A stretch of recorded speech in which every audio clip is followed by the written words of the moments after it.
What's up? In this video, we're going to talk about the new iPhone SE, and no, that does not stand for edition. Now, I will briefly explain what the iPhone SE is and whether or not you should buy it and if it's worth it or not.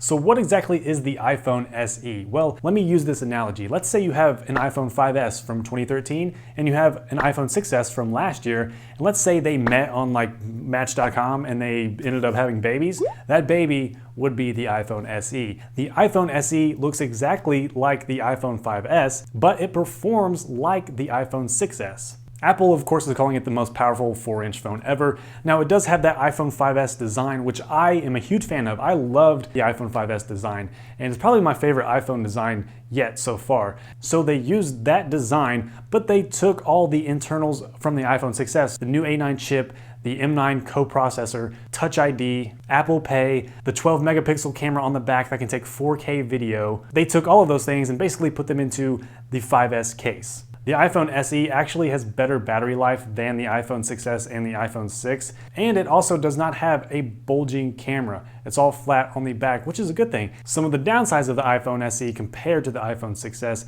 is that the iPhone SE does not have 3D touch, and the front-facing camera is not as good as the iPhone 6S. And of course, it has a smaller screen. The screen is a 4-inch Retina display. Other than that, everything else is internally the same as the iPhone 6S, with the outside being like the iPhone 5S. So why did Apple release this iPhone SE? This is something they've never done before. It's like an in-between iPhone between the main models. I think they're trying to make older iPhone models obsolete. They're trying to get people to upgrade to at least the iPhone 6. Is this phone a good deal? Actually, I think it is a good deal for some people. It's perfect for people who want a small 4-inch phone, but with the speed of the larger iPhone. So let's say somebody just does not want a screen larger than 4 inches, then this is going to be perfect for them because it's going to have the 4-inch screen, but with the speed and performance of the iPhone 6S. And you know how well the iPhone 6S performs. If you've seen my latest video, my full iPhone 6S review, you'll see how fast that thing is. And now the iPhone SE is going to be a 4-inch phone with that type of speed and that type of camera performance and even better battery life. So it's going to be a great deal for people who still want that 4-inch screen. It's also for people who want to save the most money when they're getting a new iPhone. So this is Apple's cheapest new iPhone. It's $399 for the 16 gigabytes, $499 for the 64 gigabytes. Now, I really think this phone should have been $100 cheaper. I think if they're going to release a 16 gigabyte phone, it should have been $299, but they made it $399.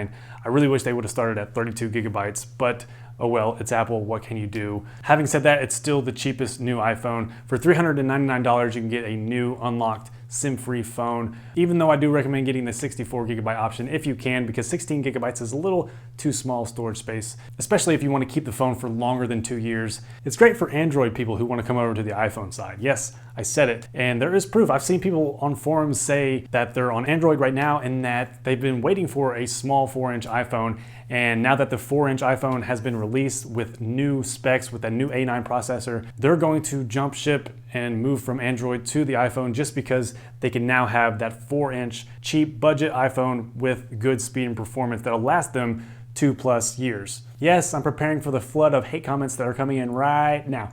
So yeah, there are going to be Android people jumping ship to iPhone just because of this iPhone SE. So those are the people that I think the iPhone SE is best suited for, and I think it is worth it for those people. However, if you're like me, you're on the iPhone 6S and you're just patiently waiting for that iPhone 7, and that iPhone 7 better be good, because I will be really disappointed if they spent this time on the iPhone SE and it actually took away from what they're going to put in the iPhone 7. I will be disappointed in that. But if the iPhone 7 is a home run, I think the iPhone SE will be a good decision. I think it's a good decision by Apple and for its customers, because at least they're giving the customers what they're asking for. I mean, if they're asking for 4-inch phones, they're going to give it to them.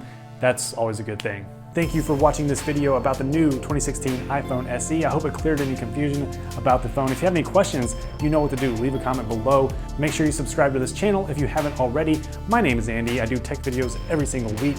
Thank you for watching. Hit that thumbs up button, and I will talk to you in the next one.